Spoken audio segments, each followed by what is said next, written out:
Allahumma salli ala Sayyidina Muhammad. Lamun jelema geus dibere kaindahan ku Gusti Allah, sanggup ninggalkeun kalazatan dunia, sanggup pepegatan jeung HP, sanggup pepegatan jeung televisi, sanggup pepegatan hubungan-hubungan jeung pamarentah, sanggup pepegatan tapi teu ngundang fitnah. Eta mah hate, ieu mah ngan dibahasakeun bae. Lain berarti kapanggih jeung lurah aju lumpat, kapanggih jeung camat lumpat, cek camat tewak, maling. Lain gitu, atuh biasa bae. Jahat eta mah urusanana. Sanajan urang amprok jeung awewe ge, aya nu urang teu bogoh mapan urang di jero hate teh teu betah. Teu betah atuh. Irung pengek, cili petot, hidung leteng, pendek. Ditanya orang Brebes. Teu betah. Teu betah. Hate teh nolak. Hayang geura indit, hayang geura indit, hayang geura indit, hayang geura indit. Tah. Urang ge urang lamun nyaho bahwa eta pamarentah jahat. Jahat teh lainna naon? Ieu urang setiap neuleuh jelema nu takabur, setiap urang neuleuh jelema anu pelit, setiap neuleuh jelema anu sombong, pan eta teh ngagurat di jero hate teh ka urangna balukarna. Ka urang balukarna tah. Mantak urang coba ge neuleuh bae jelema kos kitu. Atuh langsung salat teh khusyuk. Emang tadi ge henteu. Duh kos gitu. Urang deuleuh ahli Allah, neuleuh doang, beda engke ge. Haji bae salat ge tentrem, ngeunaheun. Nikmat neuleuh doang. Bisa dirasakeun. Urang bari leumpang. Naik mobil. Terus neuleuh di jalan teh aya anu ping-pingna ka deuleuh. Teu karasa pan ku urang teh. Teu karasa aya nu susuna terbuka. Sanajan rubu saperapat.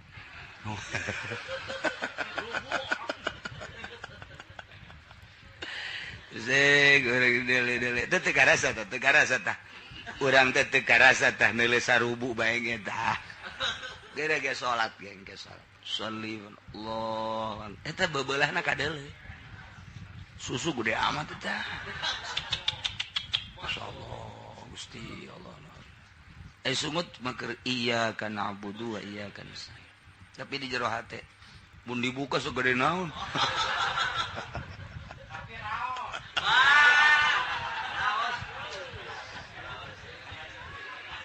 Moal beres salat. Salat teh moal beres. Eta dedelan, kos kitulah dedelan. Teu karasa teh kurang teh masyaallah. Mantak ngonci maneh be di kamar. HP be di gedean. Atuh kitu-kitu keneh tah mah. Pegatan. Sanggup geus ngarasa ngeunah ke ge bakalna mata henteu dikepar ceuli teu dikepar kabeh nikmat. Sejuk perasaan. Teu hayang kapanggih jeung jelema ge teu hayang beneran ke teu hayang dibere teu hayang jariji neuleuh jelema teh jariji. Engke beuki ka ditu beuki nikmat ibadah.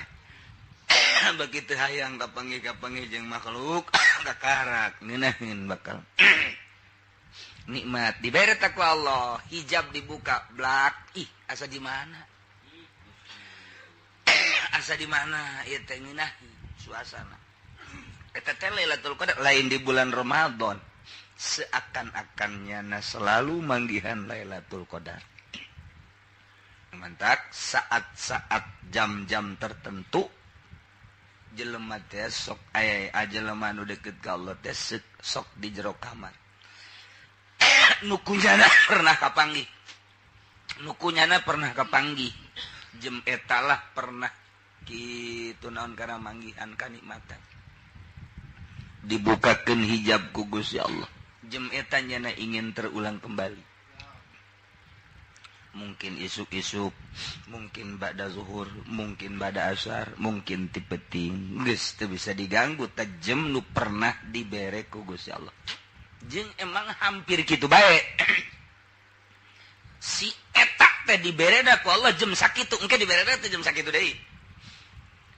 biasana kitu bae mun ti penting mun badasar dibere deui teh ku Allah tet. Waduh nikmat. Gitulah Lailatul Qadar. Lamun Nabi diberi mujizat pangbubungah, pangbeberah supaya ulah keder hatina. Tanda bahwa eta teh pengakuan ti Gusti Allah, wali diberi karomah.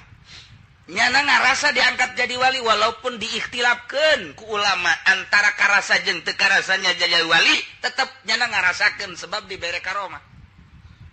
Ketika nyana leumpang hujan gede teu kahujanan hayang teu naon teu jipan aing teu kahujanan ye. Nah. Jadinya lah mulai beuki tawadu ka Gusti Allah. Nyana ngadoa Gusti abdi mah maning hujankeun bae Gusti beusi kanyahoan ku batur. Tuh wali mah kos kitu.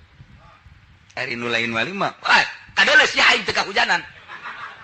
Kadeuleuh teh Gusti ya. Tuh, atuh aing teh ya. Ditanya engke eta wiridan nang teh mah ti Cisoka. Teh kos kitu. Kos kitulah ahli-ahli Allah teh ketika dibere embungeun.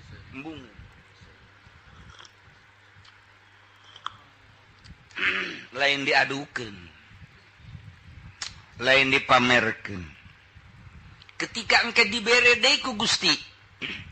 Dibere ya ku Gusti. Tengah peting misalnya aya hijab asa di mana? Ceurik. Gusti abdi mah ada sayang eta Gusti. Abdi mah hayang teh ka Gusti. Teu kudu dibobotohan ku nu kitu abdi mah pasti ibadah bae ka Gusti. Besi abdi dibere nu kitu ke jadi tujuan abdi teu hayang abdi mah ka Gusti bae ditutup deui ku Gusti plek biasa bae mantak wayah kraheut wayah katodel teu leuwih wali teh embungeun manehna ari nu lain wali mah geus kieu bae je jasana hizib aing aya ken can dipake ti mimiti di wirid gua aing baheula di empang baheula ye ngeueum Haji Muhyiddin da mah aduh teh coba dicobaan eta mah kos kadar itu mah istidraj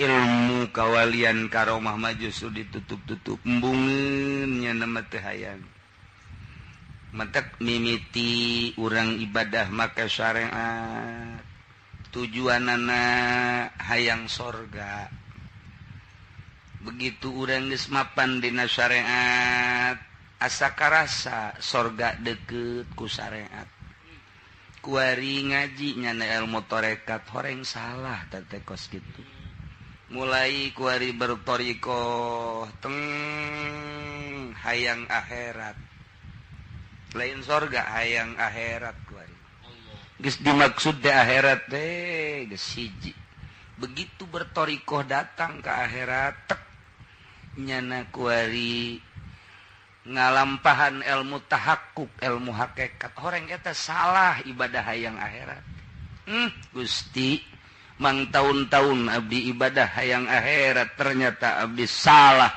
abdi mah ayeuna ibadah teh hayang ka Gusti bet teu hayang sorga teu embung neraka teu hayang akhirat abdi mah hayang teh hiji bet nu nyieun dunya jeung nyieun akhirat ka Gusti tah lamun geus datang ka dinya kakarak dibere bae ta karomah ku Gusti urangna geus embung Gusti ketika kanyahoan ke karomah nyana selalu ngadoa ka Gusti Gusti faqbidni ilaika ghairu maftuni cabut bae abdi daripada abdi kanyahoan besi diwali-wali ku batur imam abdi mah mandingan cabut bae ampihan Gusti ai urang mah lain 5 karomah aing hiji dahar teu seueuh-seueuh ieu karomah aing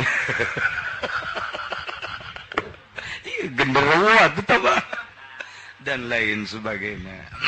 Nah iyalah ieu kuari kisair laula syuhubi jamalikum fi zati lamun teu hadir teu katara tengah jepat kaelokan anjeun di awak kaula. Atuh niscaya kuring perido sasaah ge bihayati ku hirup kaula. Artina teu rela hirup teu leuleuh kaelokan Gusti. Lantaran ieu Gusti geus jadi milik abdi sajam bae teu kapanggih jeung Gusti, teu kuat Gusti.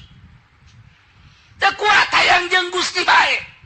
Geus ditinggalkeun dunia, geus ditinggalkeun makhluk, geus ditinggalkeun nafsu, geus ditinggalkeun setan. Nu aya teh Gusti, berarti Lailatul Qadar terus. Jaka panggih jeung Gusti ku nikmat-nikmatna dumadeheus jeung Gusti. Tanpa maca Quran, tanpa maca sholawat, tanpa zikir, hanya hati anu berbicara jeung Gusti. Surul asrar nu aya di jero hati nu dititipkeun ku Gusti, nyanana ngahaneng bae pos ku bodewe. Ngahaneng.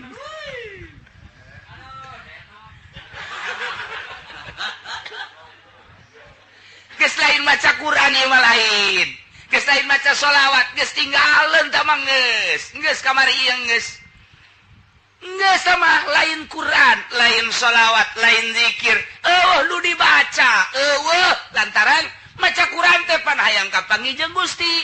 Maca zikir teh hayang kapanggih jeung Gusti, maca sholawat hayang kapanggih jeung Gusti. Kuari geus kapanggihna poho babacaan eta. Jonghok jeung Gusti Allah nu geus kapanggih jeung Gusti Allah sajam teu kapanggih jeung Allah moal kuat. Berarti Lailatul Qadar sepanjang masa. Nya nama nu mantak kuanian cumplang-campling di edan-edan, di stres-stres jeung teuing. Ai urang mah lain di stres-stres emang stresnyaan. Ieu di stres-stres ku batur atena bunga. Ketika ku batur diijid-ijid, ketika ku batur di stres-stres bunga. Naon sebabna? Berarti aya rahasia nu teu nyahoeun nuhun Gusti. Sebab aya nu disumputkeun, nu mantak nyanana berlagas seperti eta. Lamun teu kitu engke aya rahasia nu kanyahoan. Ai urang mah emang eueuh rahasia edan beneran berarti. Ja ieu mah edanan sesetresan lantaran nyalametkeun rahasia kawalian. Geus mun make sendal nya nama sabelah lain. Nu hiji koneng, nu hiji beureum. Besi engke aya balik ngaji nu make kos kitu, lain wali teu boga duit. Atau maling nu batur hiji-hiji. Tuh, nya nama nyumputkeun kawalian. Geus pake kopiah mung nu bener nya nama besi dipajar hebat, make sorban teu bener. Terus we aya nu disumputkeun, tah etalah nu sok disebut kituna nyumput di nu caang. Kamakola Abah Ucu masih ngades ya, nyumput di nu caang katewak sia. Santa Abah Ucu. Ya Kiai artina begaul jeung pamarentah, ditanya ku Abah Ucu, sia sok bergaul jeung pamarentah. Abdi mah nyumput bae cenah di nu caang ieu mah Abah, sing ngade katewak sia. Bisa anta Abah Ucu. Bener baik katewak, lain nyumput atuh sia mah tamah ja katewak. Ilah laula syuhudu jamalikum fi zat makuntu arda sa'atan bihayati. Ma lailatul qadril mu'azzam sanuha illa idza umirat bikum awqati. Teu aya Lailatul Qadar nu diagungkeun sanuha kalakuanana anu pohara luar biasa martabat jeung kalakuanana kecuali di mana diramekeun waktu-waktu kaula ka anjeun. Kinayah ka Gusti ketika abdi ngaramekeun waktu dumadeheus ka Gusti selalu aya Lailatul Qadar. Cinta jasa ka Gusti Allah, lamun jelema geus cinta ka Gusti Allah teu sanggupeun berpisah jeung Gusti Allah. Melalui jalur mana nyana? Mun tadina kapanggih ku jalur Quran teu sanggupeun nyana ninggalkeun Al-Quran. Melalui jalur mana nyana kapanggih jeung Allah? Melalui jalur sholawat teu sanggupeun ninggalkeun sholawat. Melalui jalur mana nyana kapanggih jeung Allah? Melalui zikir teu sanggupeun nyana ninggalkeun zikir. Sebab ketika nyana zikir berarti kapanggih jeung Allah. Ketika make jalur sholawat nyana maca sholawat kapanggih jeung Allah. lantaran kabeh engke kadeledan juga panggih Allah mah Allah kabeh terek Allah kabeh kumaha apan urang diciptakeun ku Gusti Allah haji urang teh dibere kekuatan ku Gusti Allah dibere daya ku Gusti Allah urang geus ngabahasakeun ikrar di hareupeun Gusti la haula wala quwata illa billah teu aya daya jeung teu aya kekuatan kecuali nu Allah urang boga daya jeung kekuatan berarti eta teh daya Allah geus kicep urang kicep Allah denge urang denge Allah daya urang daya Allah kuat urang kuat Allah teu kudu jauh-jauh neuleug gerak urang kapanggih jeung Allah kabelah ditunang ke aing teh Allah anallah pencit bunuh Syekh Siti Jenar iyalah ngaranna manunggal wahdatul wujud iya anu dipermasalahkeun di urang ulah berpaham seperti eta ulah sasar tapi ketika jelema ibadah ka Gusti Allah pasti kos itu disasar atuh sasar ulah basa anu ngaku kos itu bunuh andai kata jelema terus suluk bakal kos itu bae tah eta mah teu bisa dicaritakeun lantaran mah perasaan geus ngaji teh aya ngaji amil aya ngaji jurumiyah aya ngaji fikih kabelah dina aya ngaji tauhid kabelah ditu mah ngaji rasa nah ieulah nu teu bisa dijabarkeun nu bantak bertorikoh mah teu bisa dipotokopi langsung disebarkeun tah eta lamun menyebarkeun fotokopian torekat nyasarkeun balun mudilun cek nama Bakri tarik mundur jelema nu kos kitu teh eta teh pengkhianat eta dina kitabna Futuhat pengkhianat da kiai anu nyebarkeun torekat model kos kitu eta teh geus wajib dipanggil ku pamarentah pencit lantaran nyasarkeun jalain kitu torekat mah sia geus sabaraha taun mas santren geus naon anu tamat geus kumaha ku ari di imah abdi mah jai magahan we lah santri loba jeung setik jakur bae hayang ge abdi mah ibadah tah ieu ka dia atuh geus dibeat di jero kamar ulah bebeja ka sasahanya geus sia mah ieu lakukeun tah ieu ke lamun sia didinya geus beres naik ka dia ka didinya geus beres naik deh ka dia satungtung can naik atuh dual ditaekeun ku guruna jang naon dibere wiridan ge eta di wirid mah torekat mah tama pagawean geus engkena datang karasa lain kuari alhamdulillah cenah kiai kunaon abdi saminggu geus tamat torekat sugro kubro wah iya di mana sia guruna di ditu geus mencit embe sagala widih torekat mencit embe aya ge tah Kiai Haji Hamid beres gaji amil mencit embe atuh eta beres malah macam gaji Hamid dua gitu naon bena salah tahu jangan ngancing cekolet teh lama ai torekat melain kitu malah putus jeung urusan dunia guruna ngede ya ulah bere-bere kain lu penting sia heula bener jeung Gusti kadeuleng ke ku mama dipantau ke ku mama salah bae bisa dipanggil salah sia atau melalui ngimpi salah sia atau ditegur melalui karomah nyana keur diuk anu nampiling jeger saha eta nu nampiling nyana deui wirid ditampiling deui tuh kos kitu guru torekat mah bila perlu panggil atawa ngimpi nang nyieun ngimpina ge guruna nyieun ngimpi atuh guru torekat mah ka murid ge nyahoeun sia ngimpi anu nya kamari peuting ka ngimpi-ngimpi nyahoeun atuh komo hayang ka jahe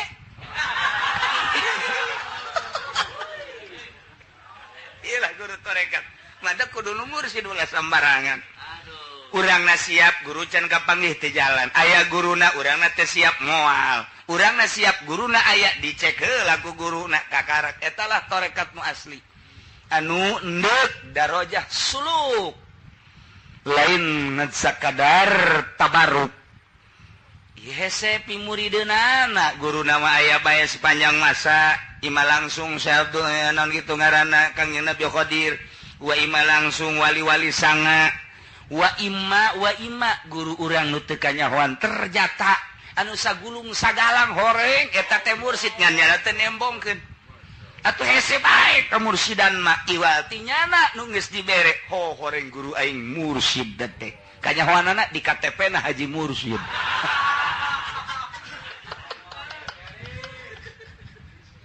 Aduh.